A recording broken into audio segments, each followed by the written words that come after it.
Hello friends, कैसे हैं आप लोग। मैं एस.बी. जायसवाल आप सभी का अभियान आईएएस एकेडमी के यूट्यूब चैनल पे बहुत बहुत स्वागत है। दोस्तों, पिछले वीडियो में हमने अर्थमेटिकल रीजनिंग का पार्ट 1 स्टडी किया था और आप लोगों ने उसमें लाइक किया। अच्छा लगा आप लोगों को, बहुत बहुत धन्यवाद आप सभी का। उसमें हमने एज प्रॉब्लम से क्वेश्चन डिस्कस किए थे। आज अर्थमेटिकल रीजनिंग में पार्ट 2 मैं लेकर आ रहा हूँ। इसमें जो अलग अलग टाइप के क्वेश्चंस हैं, जिसमें इक्वेशन बेस्ड क्वेश्चन होते हैं, जो मैथ्स वगैरह में आते हैं, वो अर्थमेटिकल रीजनिंग के क्वेश्चन में पूछे जाते हैं। तो उससे रिलेटेड क्वेश्चन जो है हम लोग आज डिस्कस करेंगे, ठीक है। इसमें कुछ क्वेश्चन मैं ऐसा लेकर आ रहा हूँ जो प्रीवियस ईयर के पूछे हुए क्वेश्चंस हैं, ठीक है। उसमें कैसे उसे सॉल्व करेंगे, किस मेथड से सॉल्व करेंगे, मैं थोड़ा बेसिक मेथड भी बता दूंगा और फिर उसमें ट्रिकी मेथड होगा वो भी मैं आपको बता दूंगा। तो अच्छी तरह से समझने के लिए वीडियो के अंत तक ज़रूर बने रहें और अगर आपको वीडियो पसंद आए तो प्लीज़ लाइक करें और चैनल को सब्सक्राइब करें, ठीक है। और कुछ भी आपके सबसे क्वेरी हो तो कमेंट बॉक्स में आप कमेंट पे लिख करके क्वेश्चन पूछें, ठीक है। तो चलिए देखिए, इसी केस में मैंने सबसे पहले क्वेश्चन लिख के रखा है। ये क्वेश्चन भी कई बार इस टाइप के आ चुके हैं। ये क्वेश्चन क्या लिखा है, there are some deers and peacocks in a zoo. एक चिड़ियाघर में कुछ हिरन और कुछ मोर हैं, ठीक है। अब उनको काउंटिंग करते हैं तो उनके हेड्स टोटल कितने बनते हैं 80, और उनके पैरों की संख्या को काउंटिंग करते हैं तो वो कितना बनता है 200। तो पूछा है कि कितने वहाँ पर पिकॉक होंगे। आपसे हो सकता है पूछे कितने डियर्स होंगे, ठीक है। तो उस केस में आप कैसे सॉल्व करोगे, ठीक है। तो देखिए, सबसे पहले मैं बेसिक मेथड आपको सिखा देता हूँ। बेसिक मेथड सीख लीजिए, फिर ट्रिकी मेथड भी सीखेंगे हम लोग। इसके तीन मेथड हैं, ठीक है। एक तो हुआ इक्वेशन बना करके करना, दूसरा हुआ एलिगेशन मेथड, क्रॉस मेथड, और तीसरा हुआ डायरेक्ट बिना पेन पेपर यूज किए भी हम लोग पढ़ करके कर सकते हैं, ठीक है। तो सबसे पहले बेसिक समझे हम लोग। देखिए, फर्स्ट मेथड, बेसिक मेथड से हम लोग कैसे मान सकते हैं, कैसे सॉल्व कर सकते हैं, ठीक है। तो बेसिक मेथड क्या है हमारा, तो जिसका पूछा गया है उसको हम एक्स मान लेते हैं। लेट पिकॉक्स, मतलब जो पिकॉक्स के जो नंबर हैं, है ना, वो मैं मान लेता हूँ यहाँ पर, वो हमने ले लिया एक्स है, ठीक है। तो डियर्स के नंबर कितने होंगे, तो देखिए पैरों की संख्या इनकी अलग अलग होगी, लेकिन सभी के हेड तो एक ही होंगे, इसलिए जितने भी हेड हैं उतने एनिमल्स हो गए यहाँ पर, ठीक है। तो पिकॉक भी एक्स है तो डियर क्या होगा 80 टोटल में से एक्स को माइनस कर लेंगे, है ना। 80 में से एक्स को माइनस कर लेंगे तो वो डियर होगा ना। अब आप जान रहे हो पिकॉक के कितने पैर होते हैं, 2, और डियर के कितने होंगे 4। तो उस केस में ये मिला करके टोटल 200 लिखा हुआ है, ठीक है। तो आप क्या करोगे, x में आप यहाँ पर 2 से मल्टीप्लाई करना और फिर उसके बाद 80 माइनस एक्स जो है वो डियर के उसमें 4 से मल्टीप्लाई करना। ये वैल्यू जो है वो 200 के इक्वल होगी, ये दिया हुआ है, ठीक है। अब यहाँ से सॉल्व करके आप x की वैल्यू निकाल सकते हैं। आप चाहे तो x डियर को मानेंगे अगर, तो फिर पिकॉक के लिए 80 माइनस एक्स लिखना पड़ेगा। किसी का भी मान सकते हो, आपकी मर्जी, ठीक है।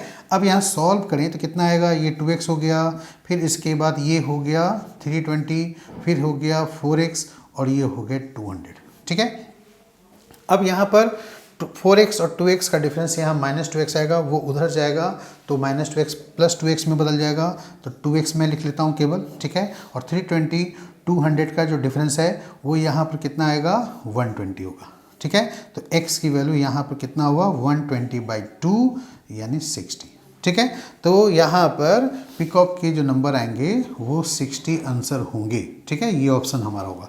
अगर यहाँ पर डियर पूछा होता तो 80 में से 60 माइनस कर लेते, फिर आंसर क्या होता 20 हो जाता, ठीक है। अगर डियर पूछा होता तो हम डियर को x मान लेते और फिर 80 माइनस एक्स पिकॉक का लिखते। तो यहाँ पर जो सॉल्व करते उस कंडीशन में x की वैल्यू 20 आ जाती डायरेक्ट, ठीक है। ये समझ में आ गया। ये जो हमने आपको बताया ये मेथड जो है बेसिक मेथड है, ठीक है। दूसरा मेथड क्या है, देखिए यहाँ पर, तो दूसरा मेथड है क्रॉस मेथड। क्रॉस मेथड या बोल सकते हैं या एलिगेशन मेथड भी बोलते हैं। मैथ्स में आप पढ़े होंगे मिक्सचर, तो मिक्सचर में एलिगेशन मेथड, क्रॉस मेथड से हम लोग क्वेश्चन सॉल्व करते हैं। तो उसको यहाँ पर कैसे सॉल्व करेंगे वो देखिए।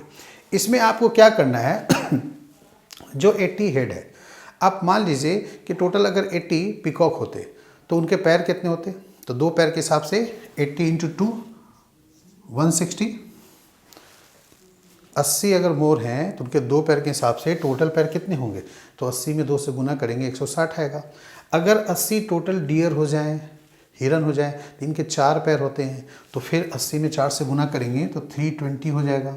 ठीक है, मैंने यहाँ पर पीकॉक के लिए लिखा है और इधर मैंने किसके लिए लिखा है, डियर के लिए लिखा है।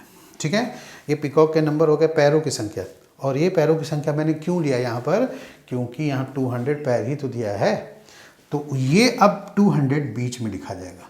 ये ऐसे बनता है, ये बोलते हैं क्रॉस मेथड। ठीक है, इस तरह से बीच में जो ओरिजिनल दिया हुआ है वो लिखो, एक तरफ पीकॉक का, दूसरी तरफ डियर का लिखो। आप पहले डियर लिख सकते हैं, बाद में भी पीकॉक लिख सकते हैं, कोई दिक्कत नहीं। बीच में जो दिया रहेगा क्वेश्चन में टोटल पैर वो लिखना है। ओके, अब इनका डिफरेंस इधर आएगा इस तरह से, 320 में 200 माइनस करेंगे 120 होगा।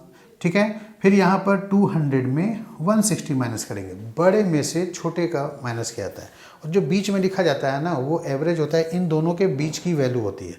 तो इसमें इन दोनों का डिफरेंस आएगा, इसमें इन दोनों का डिफरेंस यहाँ लिखा जाएगा। ठीक है, तो यहाँ पर कितने हो गए, 40 हो गए। ठीक है, अब ये रेशियो बन गया हमारा।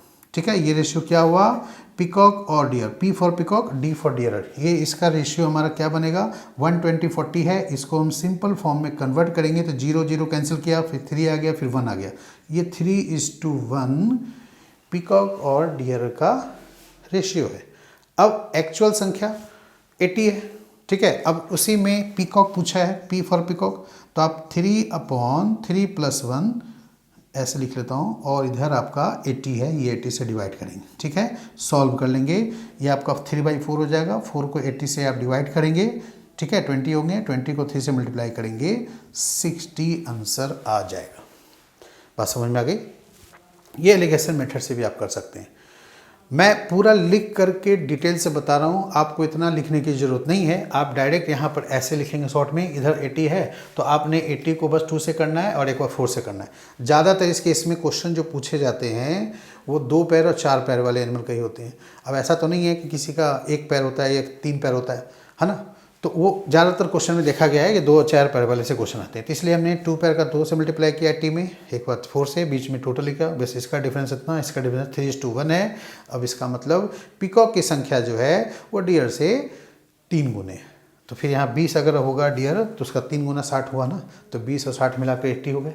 समझ में आ गया एलिगेशन मेथड। तीसरा मेथड क्या है, वो तीसरा मेथड इससे भी ज़्यादा अच्छा मेथड है, मैं यहाँ पर लिख लेता हूँ। इसमें हालांकि कुछ करना नहीं है, पेन, बिना पेन पेपर यूज किए हुए डायरेक्ट आप कैसे करेंगे वो सीखना है।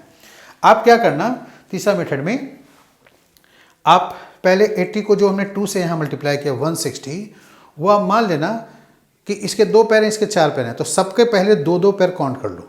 ठीक है, तो 80 को 2 से मल्टीप्लाई किया, 160 पैर काउंट हो गए 2-2 पैर के हिसाब से। टोटल पैर कितने हैं, 200, और हमने अभी 80 को 2 से मल्टीप्लाई किया, 160 आया, सबके 2-2 पैर काउंट कर लिए। तो ये 200 में जो हमने सबके 2-2 पैर काउंट कर लिए 160, वो माइनस करेंगे। ये 40 जो लेग्स बच गए, किसके बचे, 2-2 पैर तो सबका काउंट हो गया, तो पीकॉक का टोटल काउंटिंग हो गया। डियर के 2-2 पैर ही काउंट हुए, तो उसके 2 पैर तो बचे हुए हैं ना, ये डिफरेंस जो आएगा वो डियर के 2 पैर आएंगे, यानी टोटल 40 पैर है। अब इसको आपको 2 से डिवाइड करनी है, ये 20 आ गया। ये 20 क्या आया, तो भाई डियर तो 20 होंगे ना, तभी तो उसके 2 पैर बचे, तो 20 दूनी 40। ये जो आएगा 20, ये आपका नंबर ऑफ डियर का आएगा। ठीक है, नंबर ऑफ डियर्स क्या आएंगे, हिरन के पैरों की संख्या होगी, जिसके भी 4 पैर हो। मान लिया है डियर ना लिखे, काऊ लिख दे, टाइगर लिख दे, सबके जो इसके भी 4 पैर वाले जो एनिमल होंगे, इस मेथड से आप सॉल्व करके जल्दी निकाल सकते हो। बताओ इसमें आपको क्या पेन पेपर यूज करनी है, कुछ नहीं, डायरेक्ट आपने यहाँ पर कर लिया। ठीक है, सीधे क्या करना है, फिर से सीखिए, जो नंबर ऑफ हेड रहेंगे उसको डबल करेंगे, 160 आया, फिर लेग से माइनस करेंगे, 200 माइनस 160, 40 आया, 40 को फिर हाफ करेंगे, ये जो आएगा वैल्यू 20 हमेशा 4 लेग्स वाले एनिमल का आएगा। ठीक है, अब आपसे पीकॉक का पूछा है, तो फिर जो 20 वैल्यू आया 80 में माइनस कर लो, 60 हो गया। 5 सेकंड में, 6 सेकंड में ये क्वेश्चन आपसे बन जाएगा, इस टाइप का क्वेश्चन, नो प्रॉब्लम। ठीक है, क्लियर हुआ। इसी चीज़ को मैं फॉर्मूला बना कर लिख लेता हूँ। आप फॉर्मूला में क्या लिख सकता हूँ मैं, तो देखिए 200 क्या है, तो लेग्स है, L मान लिया, ये क्या है भाई, तो हेड है उसका डबल -2h, एल लेग्स में हेड का डबल माइनस करेंगे, जो भी डिफरेंस आएगा उसको हाफ करेंगे, मतलब 2 से डिवाइड करेंगे। बस ये आंसर जो बनेगा मेरा, ये ध्यान रखना, ये आंसर हमेशा 4 लेग्स वाले एनिमल का ही आएगा, ठीक है। ऐसा नहीं 2 लेग्स वाला पिकॉक को पूछा है तो इसको डिवाइड कर लेंगे और डिवाइड करने के बाद जो मेरा वैल्यू 20 आया 20 आंसर ले लेंगे, ऐसा गलती नहीं करेंगे। ये 20 डियर का है, आपसे पिकॉक का पूछा है तो 80 में 20 माइनस करना पड़ेगा। अगर डियर का पूछेगा तो जो डिवाइड कर रहे हो 2 से वही आंसर आपका डियर का हो जाएगा। ये जो वैल्यू आएगा ध्यान रखिएगा, ये आंसर हमेशा नंबर ऑफ डियर, मतलब यहाँ पे मैं लिख देता हूँ, नीचे लिख देता हूँ नंबर ऑफ 4 लेग्स एनिमल, ये इससे 4 पैरों वाले जो जानवर हैं उन्हीं के आंसर आएंगे। और ये सबसे बेस्ट मेथड है, ठीक है, जो मैंने अभी आपको लिखा, ये मैं यहाँ पर 3rd मेथड लिख देता हूँ। फर्स्ट मेथड ये था, ठीक है, सेकंड मेथड क्रॉस मेथड था, थर्ड मेथड शॉर्ट मेथड, सबसे आसान मेथड, सबसे अच्छा मेथड थर्ड मेथड, ठीक है। चलिए एक क्वेश्चन और प्रैक्टिस करते हैं इस पे। अब देखिए इस क्वेश्चन में कैसे बनाएंगे हम लोग, जो हमने अभी आपको मेथड बताया उसमें आप शॉर्ट वाली मेथड यूज करके खुद आप बना लीजिए। पहले वीडियो को पॉज कर लीजिए, इसका आंसर निकाल लीजिए और फिर जो मैंने बताया उससे आप मैच कर लीजिए, ठीक है।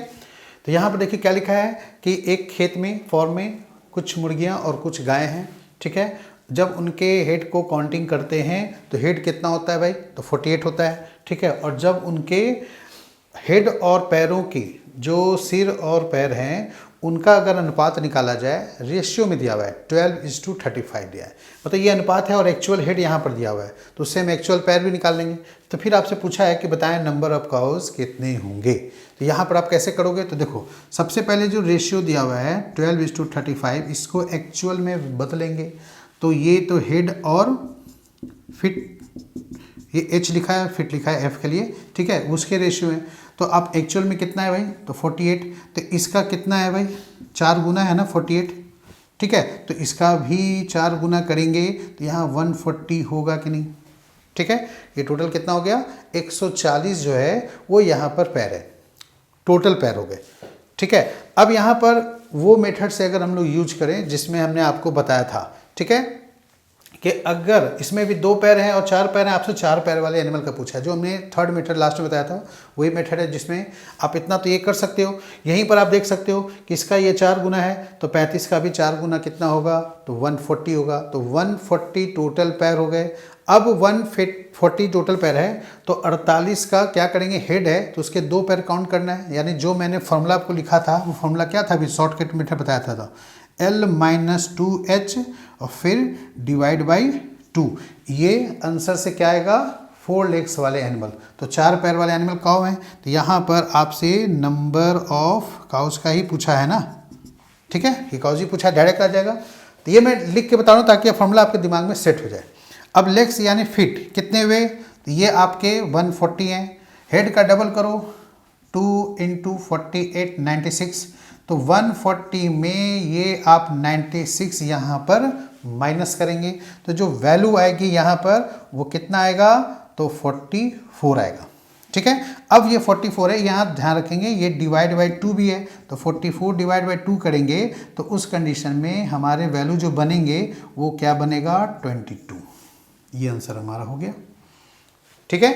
क्या किया मैंने, तो ये इसका 12 का 4 गुना एक्चुअल वैल्यू है, तो 35 का भी 4 गुना करेंगे तो एक्चुअल लेग्स हो जाएंगे, टोटल फिट्स हो जाएंगे, तो 140 है, तो हेड को डबल किया 96, 140 में घटाया, ठीक है, 44 हो गए और उसका हाफ किया, तो 22 हो गए 4 लेग्स वाले एनिमल यानी काउस का। अब अगर हेन्स के नंबर पूछे होते तो उस 22 को हम क्या करते, जो हेड है 48 उसमें माइनस करते, ठीक है, तो हेन्स कितना आता, 26 आंसर आ जाता, वो हेन के लिए होता, ठीक है। बात समझ में आ गई। ये मेथड जो है सबसे आसान मेथड, इसमें आप यूज कर सकते हैं। क्रॉस वाला मेथड भी बहुत लोगों को इजी लगता है और बहुत लोगों को समझ में भी आता है, तो बस चलो मैं क्रॉस मेथड बता देता हूँ फिर से। क्रॉस मेथड तो हमने करा ही था, फिर से क्रॉस मेथड से, एलिगेशन मेथड से आप इसको कैसे सॉल्व करेंगे, तो यहाँ पर जो हेड है उसको 2 से और 4 से मल्टीप्लाई करनी है, ठीक है। तो 2 से मल्टीप्लाई किया 48 को, तो यहाँ पर कितना लिखेंगे 96। ये किसके हो जाएंगे, तो हेंस के हो जाएंगे। ठीक है, काउस को निकालने के लिए आपको 48 में किससे मल्टीप्लाई करना है, 4 से। क्यों 2 और 4 से मल्टीप्लाई कर रहे हैं, क्योंकि 2 से मल्टीप्लाई करेंगे तो मुर्गियों के 2 पैर होते हैं, तो यहाँ पर 96 का डबल कर, ये 48 का डबल करके 96 निकाला। अब यहाँ पर आपको 48 में 4 से गुना करके काउस के पैर निकालने हैं। ठीक है जी, तो वहाँ पर इसका आप या तो 96 का डबल कर लो, जैसे आप कर लो उस केस में, तो क्या 192 हो जाएगा। ठीक है, इस तरह से बन जाएंगे ना। 48 को आप 4 से गुना कीजिए, फिर उसके बाद यहाँ पर वैल्यू लिखिए। ठीक है, तो अब यहाँ पर 192 है, बीच में आपका जो मैंने 140 निकाला था, ये तो आपको समझ में आ ही गया था। ये 4 से गुना करेंगे तो इसको भी हम लोग 4 से गुना करके 140 टोटल पैर निकालेंगे। ये 140 यहाँ हो गए। अब इसको क्रॉस मेथड से ऐसे बनाएंगे।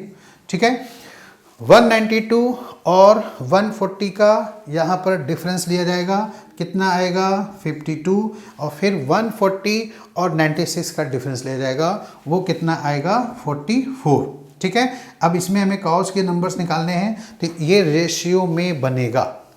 ठीक है ना, ये रेशियो में आपका बनेगा। यहाँ पर ये मैंने इधर से डिफरेंस करके ये 44 लिया है, तो ये 44 रिप्रेजेंट करेगा काउस के लिए, और इधर से जो डिफरेंस आएगा 52 ये हेंस के लिए होगा। ठीक है ना, ये ध्यान रखिएगा। अब इसको सिंपल फॉर्म में थोड़ा और चेंज कर लें, तो यहाँ पर 4 से डिवाइड हो जाएगा ना, 13 चौके 52, फिर 11, तो ये 13 और हेंस और काउस का H और C लिख रहा हूँ शॉर्ट में, 13:11 हो गए।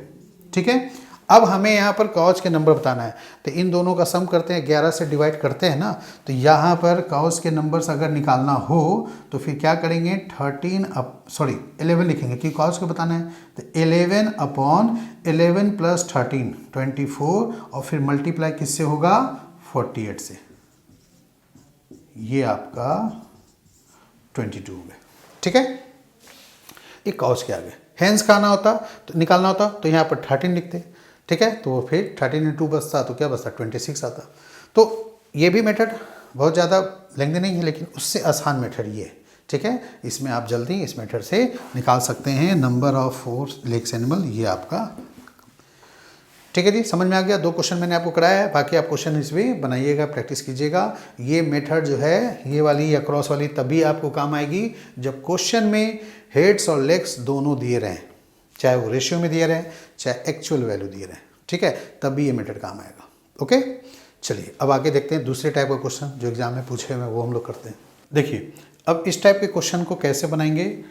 A monkey is trying to reach the top of a pole which 30 meters high from the ground। ठीक है, एक पोल है, जमीन से उसकी ऊंचाई कितनी है 30 मीटर, और उस पर एक बंदर जो है वो चढ़ने का प्रयास कर रहा है, टॉप पे पहुंचने का प्रयास कर रहा है।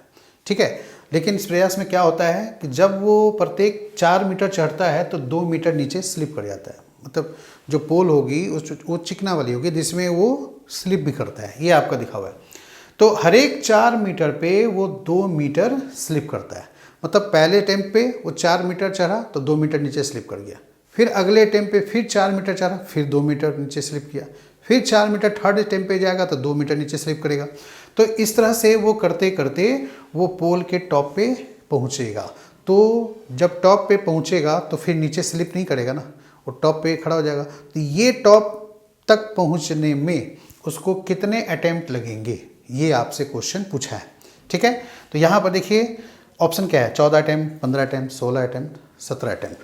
तो क्या आंसर आएगा, तो देखिए फर्स्ट अटेम्प्ट में जब वो 4 मीटर ऊपर चढ़ेगा तो फिर 2 मीटर नीचे भी स्लिप करेगा। इसका मतलब हुआ कि पहले अटेम्प्ट में वो टोटल 2 मीटर ही चढ़ा।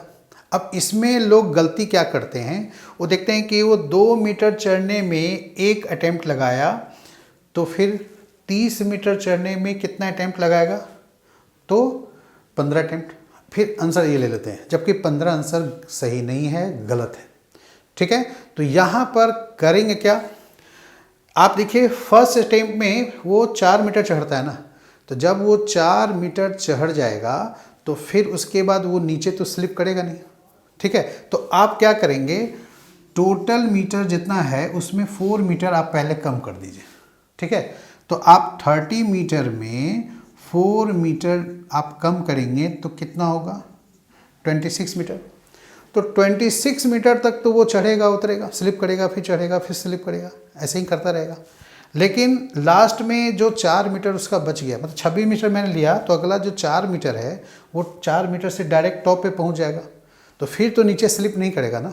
ठीक है, तो अब यहाँ पर आप इसका ही यूज करके बनाएंगे कि 2 मीटर वो चढ़ने में उसको 1 अटेम्प्ट लगता है, तो 26 मीटर तक वो जाने में उसको कितना लगेगा, 13 अटेम्प्ट।